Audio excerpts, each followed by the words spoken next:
Hey everyone, and welcome to this explainer. Today we're taking a really dynamic journey, zooming out to look at the massive global engines of the banking system, and then zooming right back down to the micro level of your personal wealth building. We're going to look at the data, the history, and the actual math to understand exactly how wealth is created, how it's stored, and frankly, why so many people unintentionally leave their financial potential totally untapped. So get ready, because we are going to connect some very big dots today. So let's start with a really simple question. Do you know exactly where your money is right now? Like right this second. When you deposit your paycheck into your checking or savings account, you probably imagine a neat stack of digital bills sitting securely in some metaphorical vault, just waiting for you to use them. But I have a hint for you. It is not in the vault. Okay, let's dive into this and uncover the reality of how your deposited cash is actually being utilized this very second. Section 1. The bank vault illusion. It all comes down to the mechanics of fractional reserve banking. You know the drill, right?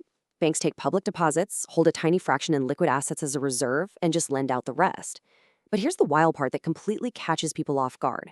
Once deposited, those funds are no longer legally your property. They become the property of the bank. What you receive in return is a deposit account, which is merely a liability on the bank's balance sheet. They're legally authorized to issue credit up to a specified multiple of their reserves, meaning they're actively putting your money to work.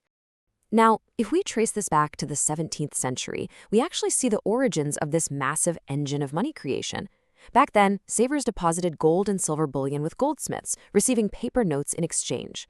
By the late 1600s, these goldsmiths had a massive light bulb moment. They realized people rarely came in to redeem all their notes for gold at the exact same time.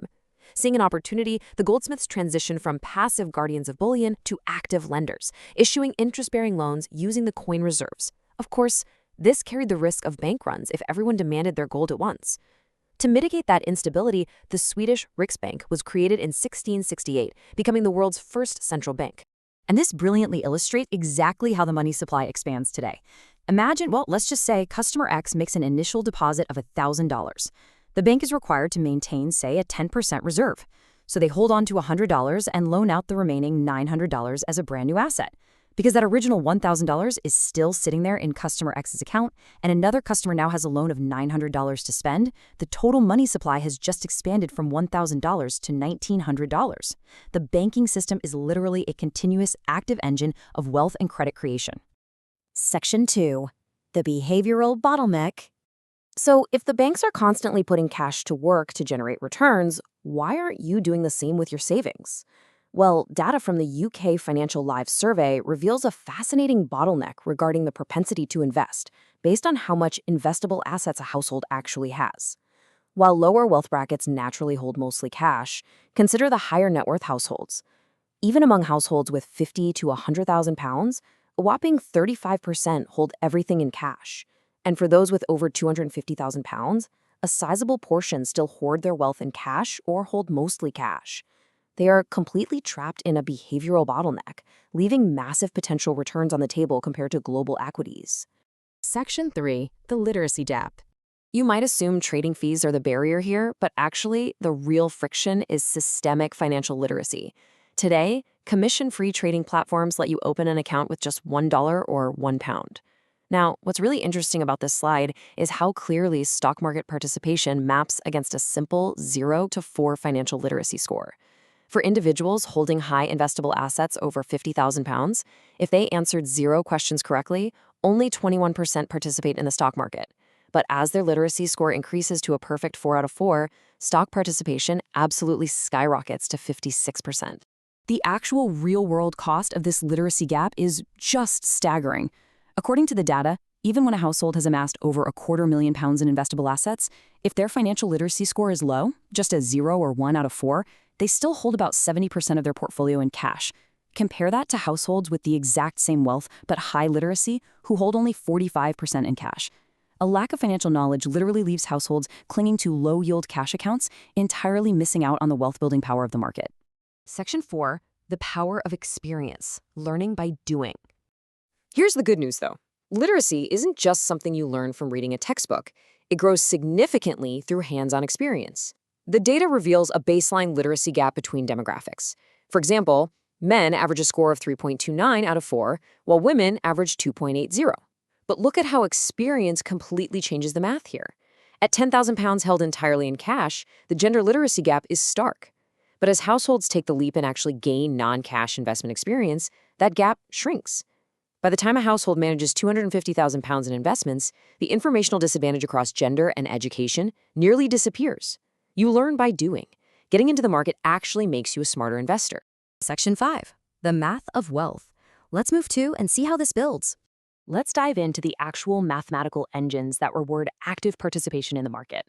Have you ever heard of the Rule of 72? It is a brilliant mental heuristic used to estimate the impact of compound growth without needing some complex financial calculator. You simply take the number 72 and divide it by your anticipated annual rate of return. The result is the approximate number of years it takes for your invested money to double in value. For instance, if your portfolio yields a 10% yearly return, you divide 72 by 10 to get 7.2. That means without adding any additional deposits, your money doubles in just over 7 years. To truly visualize how powerful this exponential growth is, we can look at the 8-4-3 rule of compounding. This rule breaks a 15-year investment journey into 3 distinct phases. Step 1 is the first 8 years. This is all about laying the foundation. Growth feels steady, perhaps even kind of slow, but every gain is building the base. Step 2 is the next 4 years. Here, you're picking up pace. The snowball effect becomes highly noticeable because your earlier gains are now generating their very own returns. Finally, step 3 is the last 3 years. This is where things get wild, the phase of rapid, explosive expansion. The accumulated returns from the past decade just surge, creating an exponential curve. Patience during those slow early years is basically the mandatory entry fee for explosive wealth later. Section 6. The Silent Wealth Killers. So we know compounding is powerful, but there are some absolutely massive caveats. The first wealth killer is procrastination. Consider the massive cost of waiting. If you invest $10,000 today at a reasonable 7% annual return, in 30 years, it grows to over $76,000.